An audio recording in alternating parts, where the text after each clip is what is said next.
Good morning students, welcome in online class 10th class. आज हम SST का chapter 6 केंद्र सरकार में मंत्री परिषद का अध्ययन करेंगे। इसके पहले वाली क्लास में मैंने आपको सरकार के दूसरे अंग कार्यपालिका में राष्ट्रपति और उपराष्ट्रपति और प्रधानमंत्री की शक्तियों के बारे में बताया था। आज हम पढ़ेंगे मंत्री परिषद कि प्रधानमंत्री राष्ट्रपति की सलाह से ही अपने ही मंत्रियों में किस तरह से मंत्री परिषद का निर्माण करता है, विभागों का वितरण करता है। ठीक है, अब हम पढ़ते हैं मंत्री परिषद की मूल संविधान अनुच्छेद 74 के संबंधित राष्ट्रपति को उसके कार्यों के संपादन में सहायता एवं परामर्श देने के लिए मंत्री परिषद होगा और जिसका प्रधान प्रधानमंत्री होगा।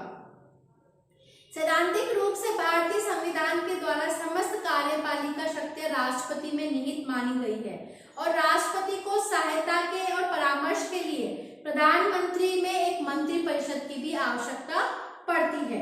और मंत्री जो एक देखा जाए तो राष्ट्रपति एक नाम मात्र का अधिकारी होता है और समस्त शक्तियां प्रधानमंत्री में और मंत्री परिषद में निहित होती है।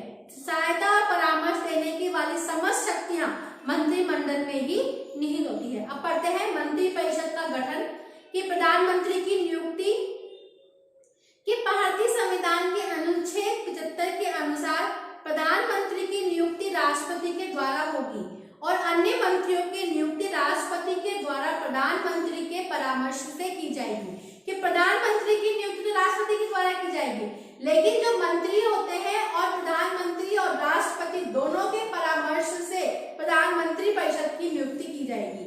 और प्रधानमंत्रियों के द्वारा मंत्रियों का चयन करना कि जिसे मंत्री परिषद का निर्माण होता है और मंत्रियों की नियुक्ति होती है, उसी के साथ साथ उनमें विभागों का वितरण भी किया जाता है।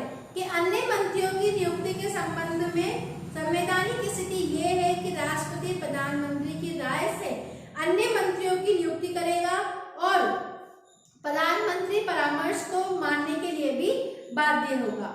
फिर है मंत्रियों में कार्य विभाजन कि मंत्री परिषद के गठन के बाद प्रधानमंत्री के द्वारा इससे अधिक कठिन कार्य ये होता है कि उनमें कार्य का विभाजन, विभागों का वितरण करना। फिर है मंत्रियों के लिए आवश्यक योग्यताएं कि मंत्री परिषद का सदस्य बनने के लिए कानूनी दृष्टि से ये आवश्यक है कि व्यक्ति संसद के किसी सदन का सदस्य हो। कि अगर उसे मंत्री परिषद की नियुक्ति योग्यता चाहिए तो उसमें वो दोनों सदनों में से किसी भी एक सदन का सदस्य होना अनिवार्य है। यदि कोई व्यक्ति मंत्री बनते समय संसद का सदस्य नहीं है तो उसे 6 महीने के अंदर अंदर संसद सदस्य बनना भी जरूरी है। मंत्रियों द्वारा शपथ ग्रहण करना कि पद ग्रहण करने से पूर्व प्रधानमंत्री सहित प्रत्येक मंत्री को राष्ट्रपति के सामने पद और गोपनीयता की शपथ भी लेनी पड़ती है। फिर है मंत्री परिषद का कार्यकाल कि मंत्री परिषद का कार्यकाल निश्चित नहीं होता। मंत्री परिषद तब तक अपने पद पर रहती है जब तक उसे लोकसभा का विश्वास प्राप्त होता है। कि अगर जब तक उसे लोकसभा का विश्वास प्राप्त है तब तक वो मंत्री परिषद में रह सकता है, अथवा अगर जब जैसे ही उसको वहां पे अविश्वास का प्रस्ताव पारित कर दिया जाता है तो उसे अपने पद से हटा भी दिया जाता है। सामान्यतः ये कार्यकाल 5 वर्ष का होता है, लेकिन इसको उससे पहले भी हटाया जा सकता है। फिर मंत्रियों के वेतन तथा भत्ते, प्रधानमंत्री, कैबिनेट के सदस्यों, राज्य मंत्रियों, उप मंत्रियों के मासिक वेतन और निर्धारित मासिक भत्ते दिए जाने का प्रावधान है, जिनका निर्धारण समय समय पे संसद के द्वारा भी किया जाता है। फिर है मंत्रियों का श्रेणियां कि मंत्रियों को 3 श्रेणियों में होता है: मंत्रिमंडल, राज्य मंत्री और उप मंत्री। प्रथम श्रेणी के मंत्री कैबिनेट सदस्य होते हैं जो कि भारत की संस्थात्मक व्यवस्था में प्रशासन सर्वोच्च इकाई के रूप में होते हैं। दूसरे में श्रेणी में राज्य मंत्री आते हैं जिनकी स्थिति मंत्री और उप मंत्री के बीच की होती है। फिर ये कभी कभी उनके द्वारा विभागों के स्वतंत्र प्रावधान के रूप में भी कार्य करते हैं। अब आता है मंत्रिमंडल की शक्तियां। ये तो हमने पढ़ा था कि मंत्रिमंडल का गठन कैसे होता है। अब हम पढ़ेंगे मंत्रिमंडल की शक्तियां कि मंत्रिमंडल को वास्तव में राष्ट्रपति की समस्त शक्तियों का उपयोग मंत्रिमंडल के द्वारा ही किया जाता है। इसे भारतीय शासन का व्यवस्था का हृदय भी कहा जाता है। अगर आपसे क्वेश्चन पूछा जाए कि भारतीय शासन व्यवस्था का हृदय किसे कहा जाता है, तो वो है मंत्रिमंडल, कि मंत्रिमंडल को भारतीय शासन व्यवस्था का हृदय भी कहा जाता है। अब है राष्ट्रीय, इसकी प्रथम शक्ति है कि राष्ट्रीय नीति का निर्धारण करना, कि मंत्रिमंडल का सबसे अधिक और महत्वपूर्ण कार्य जो है वो है नीति का निर्धारित करना।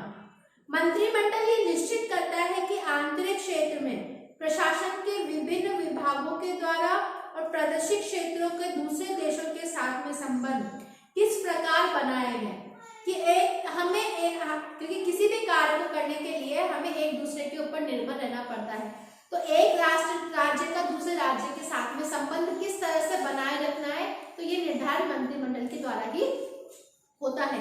फिर है कानून निर्माण पर नियंत्रण। संसदात्मक व्यवस्था होने के कारण मंत्रिमंडल का कार्य क्षेत्र नीति निर्धारित करना या उनको सीमित करना है। सीमित ही नहीं वरन उनके साथ में कानून का निर्माण का दायित्व भी होता है। फिर है कि मंत्रिमंडल के सदस्य ही विधेयक दल के रूप में प्रस्तावित करते हैं। और है थर्ड है राष्ट्रीय कार्यपालिका पर सर्वोच्च नियंत्रण, कि सैद्धांतिक दृष्टि से संघ सरकार की समस्त कार्यपालिका शक्ति राष्ट्रपति के हाथों में है, लेकिन व्यवहार में उसका उपयोग मंत्रिमंडल के द्वारा किया जाता है और मंत्रिमंडल ही विभिन्न विभागों के अध्यक्ष होते हैं और वे अपने विभागों का संचालन करने के लिए या उनके कार्यों की देखभाल करने के लिए भी जिम्मेदार होते हैं। फिर आता है वित्तीय कार्य, कि देश की आर्थिक नीति निर्धारित करने का उत्तरदायित्व भी मंत्रिपरिषद का होता है। इस हेतु उनके द्वारा प्रत्येक वर्ष संसद के सम्मुख देश के संभावित आय और व्यय का ब्यौरा भी किया जाता है। इट मीन्स बजट, जो बजट प्रत्येक साल में उनको प्रस्तुत करना होता है कि किस वस्तु की कीमत को बढ़ाना है और किस वस्तु की कीमत को घटाना है, तो ये समस्त जिम्मेदारी मंत्रिमंडल की होती है। फिर है वैदेशिक संबंधों का संचालन, कि भारत के वैदेशिक संबंधों का संचालन मंत्रिमंडल के द्वारा ही किया जाता है और युद्ध तथा शांति संबंधी घोषणाएं की जाती हैं। इस बात का निर्णय किया जाता है कि दूसरे देशों के साथ में किस प्रकार के हमें संबंध भी स्थापित करने हैं। इनमें देश में शांति बनाए रखने का कार्य भी किया जाता है। फिर है नियुक्ति संबंधी कार्य, संविधान के द्वारा राष्ट्रपति को जिन पदाधिकारियों के लिए नियुक्त करने की शक्ति प्रदान की गई है, व्यवहार में इन पदाधिकारियों की नियुक्ति के द्वारा मंत्रिमंडल की जिम्मेदारी होती है या इन पदाधिकारियों की नियुक्ति मंत्रिमंडल के द्वारा ही की जाती है। भारत में कार्यपालिका की शक्ति को नियंत्रित करने के लिए विपक्ष के द्वारा तय किया जाता है और विपक्ष सत्ता पक्ष को नियंत्रित करने का कार्य भी मंत्रिमंडल के हाथ में ही होता है। सरकार को प्रभावित करना या उनसे विचार विमर्श करना या उनके ऊपर नियंत्रण रखना, ये समस्त दायित्व मंत्रिमंडल का होता है। ठीक है, आज हमने सरकार के दूसरे अंग राष्ट्रपति, प्रधानमंत्री और मंत्रिपरिषद, इनका तीनों का अध्ययन कर लिया है।